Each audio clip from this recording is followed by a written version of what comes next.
In 1985, the Cold War is at its peak.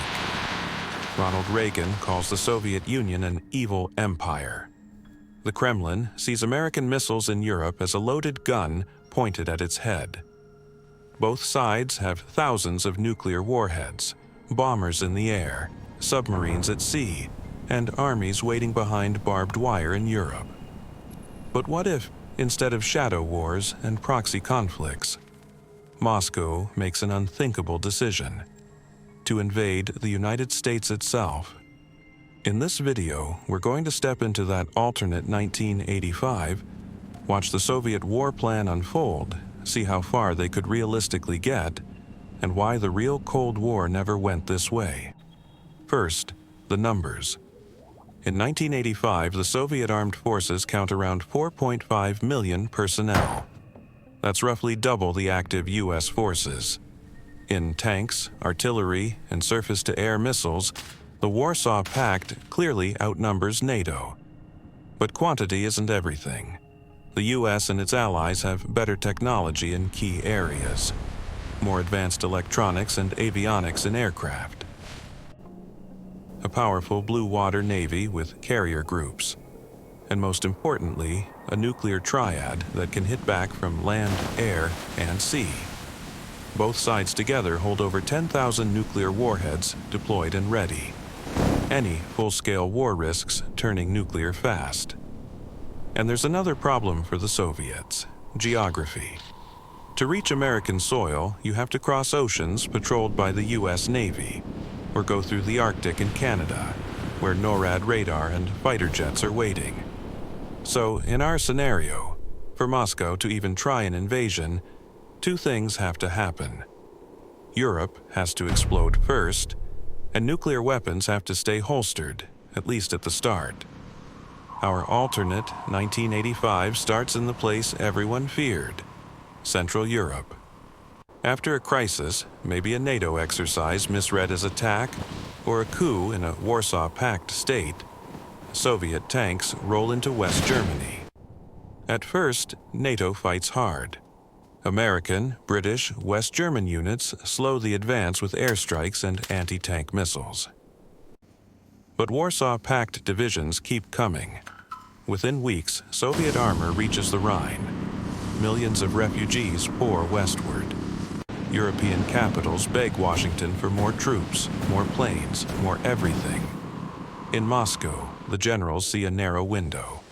If they can knock NATO out, threaten the U.S. homeland, and force a political surrender, they win the war without triggering all-out nuclear exchange. So, the plan escalates. Open a second front in the north. Soviet submarines surge into the North Atlantic, trying to sink American convoys carrying reinforcements to Europe.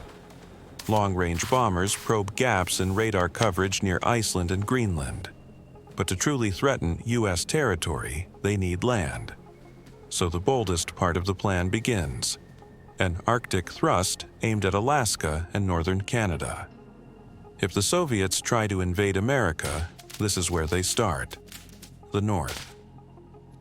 They launch airborne and amphibious assaults on parts of Alaska, the Aleutian Islands, maybe areas near Anchorage, hoping to seize airfields and ports.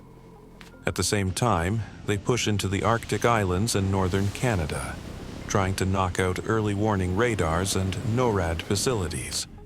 For a brief moment, Soviet paratroopers could be standing on American soil, planting red flags on frozen runways. Propaganda gold for Moscow. But then reality hits.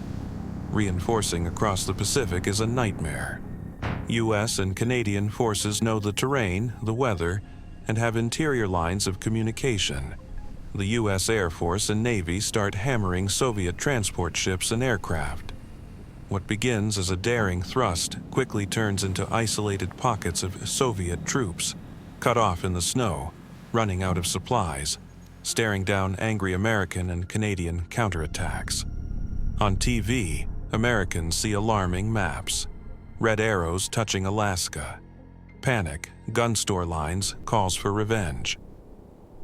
In the Pentagon, though, generals see something else: an overextended enemy. and an excuse to hit back hard. Up to this point, we've imagined a mostly conventional war, but that's the real limit of this scenario.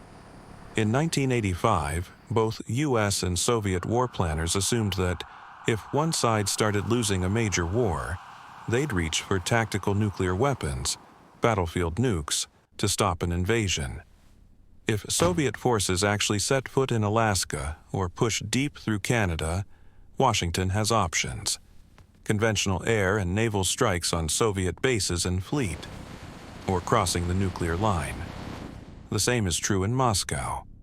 If US bombers start destroying key ports, airfields, and command centers, Kremlin hardliners will demand escalation. Any serious attempt to occupy US territory risks triggering something far worse than lost battles: a full-scale nuclear exchange that makes victory meaningless. In our alternate 1985, a Soviet invasion of American soil ends in disaster for everyone.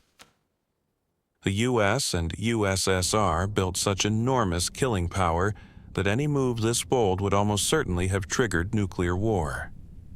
The most likely outcome isn't Soviet troops in Los Angeles. It's empty cities on both sides of the world. In the real timeline, both superpowers understood this. Behind the speeches and the parades, their generals knew: you can maneuver in Europe, fight proxy wars in Asia, flex in space, but you do not try to conquer a nuclear-armed superpower an ocean away. So the invasion of 1985 never happened. The Cold War stayed mostly cold. And in 1991, the Soviet Union collapsed not under American tanks, but under its own economic and political weight.